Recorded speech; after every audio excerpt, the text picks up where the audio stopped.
Bismillahirrahmanirrahim. Alhamdulillahi robbil alamin va aqibatu lil muttaqin was salatu was salam ala khayri xalqi Muhammadin va ala alihi va ashabihi ajma'in. Amma ba'd. Assalomu alaykum va rahmatullohi va barakatuh. Jabir ibn Abdullah al-Ansari radhiyallohu anhu. Bu Nabiy sallallohu alayhi va sallamdan 1540 hadisni rivoyat qilgan. Madinadan Makkaga qarab Rasululloh sallallohu alayhi vasallamga bay'at berishlik uchun, u zotning oldida shahodat kalimasini e'lon qilishlik uchun bir to'p madinalik ansorlar Makkaga qarab ketib borardi. Ularning ichida Yasribda 9 ta qizini qoldirib, yagona bo'lgan o'g'lini otini orqasiga shoshirib olib, Jobirning otasi Abdulloh Makkaga qarab kelar edi. Bularning hammasi Rasululloh sollallohu alayhi vasallam bilan bo'lgan uchrashuvdan zavq-u shavqqa qadar to'lgan holda, xursand bo'lgan holda kelar edi. Otasi Abdulloh o'g'li Jobirni Rasululloh sollallohu alayhi vasallamning qo'lini qo'l ustiga qo'lini qo'yib, shahodat kalimasini aytib, itoatga, Rasululloh sollallohu alayhi vasallamning nusrati va ta'yidiga bay'at berishligini guvoh bo'lishligi uchun o'zini o'g'lini yetalab kelar edi. Abdulloh Jobir ibn Abdulloh roziyallohu anhu Rasulullohga iymon keltirib, u zotga bir bay'at bergan paytda hali suvaga qatnamagan yosh yigitcha edi. Rasululloh sollallohu alayhi vasallam Madinaga hijrat qildi va Nabiy sallallohu alayhi vasallamning eng asl Muhammadiya madrasasining asl omadli ilg'or o'quvchilaridan edi. Zero bu kishi Rasululloh sollallohu alayhi vasallamdan fiqhni, Nabiy sallallohu alayhi vasallamning so'zlarini va Alloh taoloning kitobini yod olishlikda Muhammadiya madrasasining eng ilg'or o'quvchilaridan bo'lgan edi. Siz bilan bizga bu zot musulmonlarga payg'ambar sollallohu alayhi vasallamdan 1540 hadisni rivoyat qilganligi, qanday inson bo'lganligini bildirib turadi.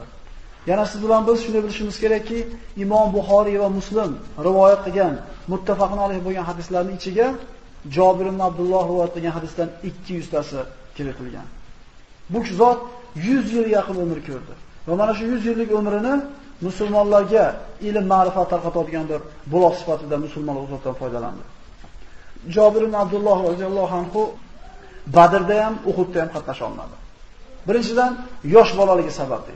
Ikkinchidan otasi Uhudga chiqib ketar ekan, o'g'liga vasiyat qilib quyidagi gaplarni aytdi. O'g'lim, 9 ta qizdan keyin bir dona o'g'ilsiz. Rasululloh sollallohu alayhi vasallamdan keyin yer yuzidagi eng menga mahbub bo'lgan kishi siz. Opalaringizga, singillaringizga yaxshi muomala qiling. Qo'lingizdan kelgan yaxshilikni qiling, zero men ertaga bo'ladigan Uhud g'azotida Rasulullohning sahobalaridan birinchilardan shahid bo'ladiganlardan deb bilaman o'zimni dedi. Otasi ertasi kuni Uhudga chiqdi va o'zi kutganidek, umid qilganidek Alloh taoloning yo'lida Rasulullohning birinchi shahid bo'lgan sahobalar qatorida shahid bo'ldi. Jobir aytadi, otamni ko'ndim, so'ngra Rasululloh sollallohu alayhi vasallam oldiga kelib aytdim, "Yo, Rasululloh, otam vafot qildi. Otamning qarzlari qolgan. Ularni menga ado qilishini menga yuklab ketdi, lekin menda u qarzni ado qilgan birorta bir mol dunyo yo'q. Ozgina xurmozorimiz bor, kichkinagina. Bu xurmoni mevalari bilan otamning qarzlarini uzaman desam, u bir necha yil ham yetmaydi menga. Undan tashqari 9 ta opa-singlim qolgan. Ularga infoq inson qilganing qo'limda hech narsa yo'q" dedi. Otasidan nimani olyapti? Lekin ko'p qaytarganmiz birodarlar. Farzandlarini kelajagini g'am qilgan ota taqvo qilib yashasin dedi Rasululloh. Shuni o'zi kifoya qiladi dedi. Abdulloh taqvo qilgan kishilardan edi. Nabiy sallallohu alayhi vasallam otayini haqdorlarni chaqirib keldi. Chaqirib keldi, xurmolarni to'plab qo'yilgan joyga yetilab keldi Rasululloh sollallohu alayhi vasallam. Haqdorlarga o'zini qo'li bilan tortib qarzlarini berdi. Hammasini qarzini Alloh taolo uzdi. Lekin xurmo deydi, kamaymasdan holda turardi deydi. Shu bilan Jobir ibn Abdulloh otasini bo'yniga olgan o'zini qarzini Rasululloh sollallohu alayhi vasallam Alloh taoloning bir mo'jiza tufayli ado etib qo'ydi. Yana qaytarib aytamiz, taqvo qilib yashaylik. Bola chaqamiz qarzimiz qolib ketgan bo'lsa ham Alloh o'zi hal qilib qo'yadi. Ishonaylik shu narsaga. Xurmoga qaradim deydi, xurmo hali birorta kamiganini ko'rganim yo'q. Otasi vafot qilgandan keyin Jobir ibn Abdulloh Nabiy sallallohu alayhi vasallam bilan hamma g'azotlarda yonma-yon turib jang qildi. Har bitta jangda, har bitta bir g'azotda bir ajib bir voqealar bo'ladi. Shulardan bittasi Xandaq g'azotida sodir bo'ldi. Nabiy sallallohu alayhi vasallam mana hali arab jazirasida yig'ilmagan 10 mingdan oshiq mushriklar qo'shini Madinaga kelayotganligini xabarini topgandan keyin Salmon Forsiyning maslahati bilan Nabiy sollallohu alayhi vasallam Xandaq qazishlikka musulmonlarni safarbar qildi. Hamma ochidi, yo'qchilik edi, kambag'alchilik edi. Rasululloh sollallohu alayhi vasallam qorni ochligi qattiq ediki, hech kim bunaqa ochlikka sabr qila olmasdi. 3 kun, 4 kunlab hech narsa yemas edi. Birodarlar, bizga eshitib qo'yish oson. 3 kun hech narsa yemaslikni tasavvur qilib ko'raylik-da. Suvdan boshqa narsani. Biz bu narsani bilmaganimiz uchun aqlimizga sig'dira olmaymiz. Qanday 3 kun bir narsa yemay yurish mumkin? Shu kishilar Alloh va Rasulini birinchi o'ringa qo'ydi qalbida, Alloh taolo dunyoda to'kib tashladi aylantayiga. Chuqurga olarkanmiz, Rasululloh sollallohu alayhi vasallam 4ta 5ta 5tadan qilib turib bo'lib berdi odamlarga. Manoncha masofani sizlar kavlaysizlar, manonchadan sizlar kavlaysizlar. Biz kavlayotgan ana shu handaqning bir qismida katta bir tosh chiqdi, qo'limizdagi kelki yoki bir temirlarimiz bilan hech narsa qila olmay qoldik. Shunda Rasululloh sollallohu alayhi vasallam oldiga keldik. Holimizni aytganimizda Rasululloh men borib o'zim to'g'rilayman dedi. Bordi. Handaqqa tushayotganda qorniga ochlikdan baylab olgan tosh ko'rindi dedi. Rasululloh keldi. Ana shu kelka yoki temirni olib turib bir qattiq zarb urganda mayda-mayda bo'lib qum bo'lib ketdi. Nabiy sollallohu alayhi vasallam bu mo'jizalarni Alloh ko'rsatishi sababi bor edi. Musulmonlar mana shunday qo'rquv, vahimada turganda bu mo'jizalar sekin-sekin ko'rsatib turdiki, musulmonlarning ko'nglini ko'tarishligi uchun edi. Men Rasululloh ketgan ochlikni ko'rib turib, uyimga borib birorta bir taom bo'lsa olib kelay degan maqsadda, "Ya Rasululloh, uyimga borib kelsam maylimi?" deb sekin pishirib so'radim. Rasululloh, "Mayli, boravering" dedi. Uyga bordim. Ayolimdan uyimizda yegulik biror narsa bormi deb so'radim. Ayolim, "Ha, arpadan bo'lgan ozgina arpa bor. Kichkinagina bir qo'zichoq bor" dedi. Ayolimga aytdim, arpani tuydim, un qildim, ayolimga berdim, "Xamir qoling." Qo'zini so'ydim, yarmini qozonga solib pishirdim va xamir ko'pib, ovqat go'sht pishishga yaqin bo'lganda sekin Rasulullohga oldiga bordimda, "Ya Rasululloh, 2 ta yoki 3 taga loyiq, kishiga loyiq ovqat bor. Borib bizga ozgina ovqatlansangiz" dedi. Shunda qancha ovqat bor dedim, mancha deb aytdim. Shunda bor ovoz bilan, ey qavm, Jobir sizlarni ziyofatga chaqiryapti. Ketdik Jobirga keldi." 300 kishi edi.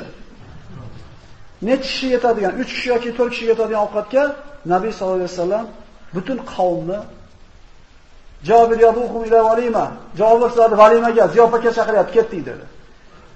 Siz bunroq borib turing, ayolingizga ayting dedi Rasululloh sollallohu alayhi vasallam. Qozon nonidan jildirmasin, xamirga qo'lini tegizmay tursin. Men borgunga qadar.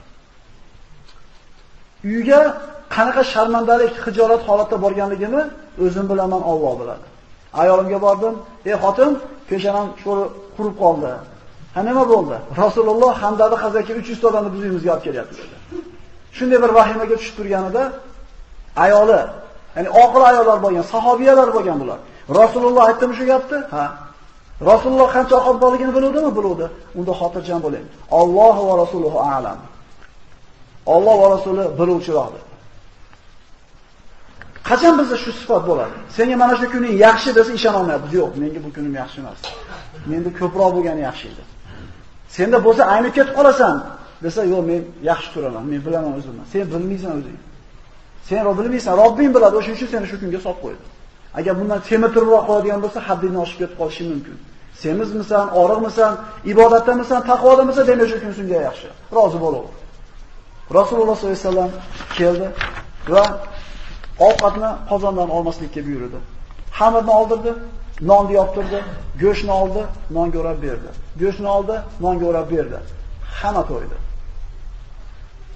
Jobir aytadi, qozondagi go'sht shunday turar edi, xamir xuddi olinmagandek turardi.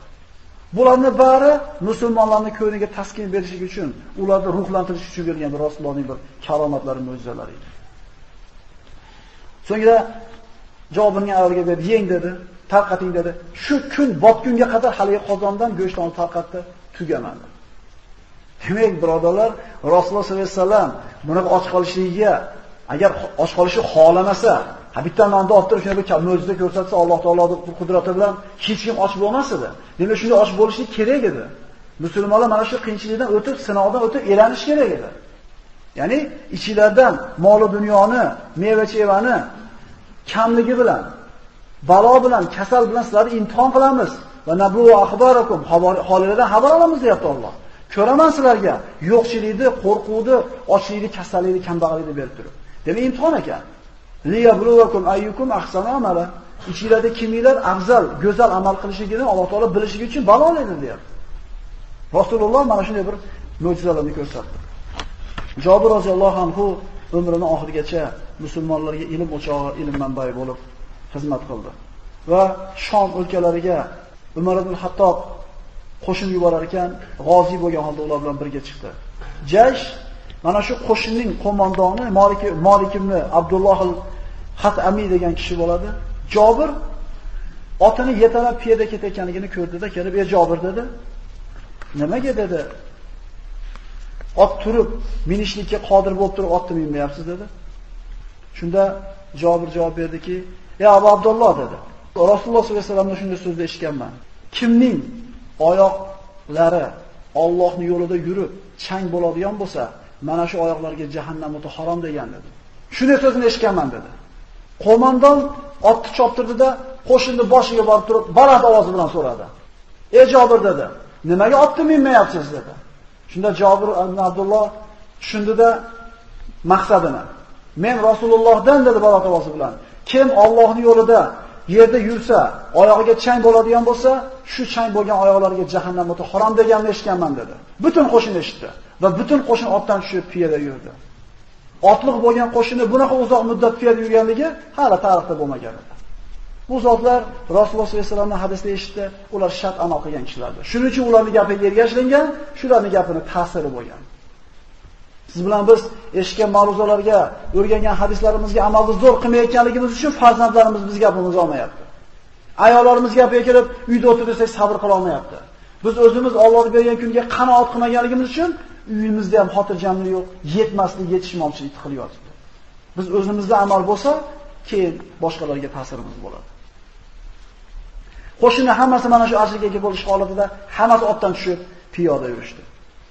Jabir roziyallohu anhu dan Alloh rozi bo'lsin. Hali suvaga qatnamasdan turib Rasulullohga iymon keltirdi. Shuni yiqqan paytda ilm o'rgandi, suvaga qatnaganda Rasulullohning yonida turib g'azot qildi va oyoqlarini Allohning yo'lidagi chang bilan bezadi. Alloh subhanahu va taolo bu kishilardan rozi bo'lgan bo'lsin. Assalomu alaykum va rahmatullohi va barakatuh.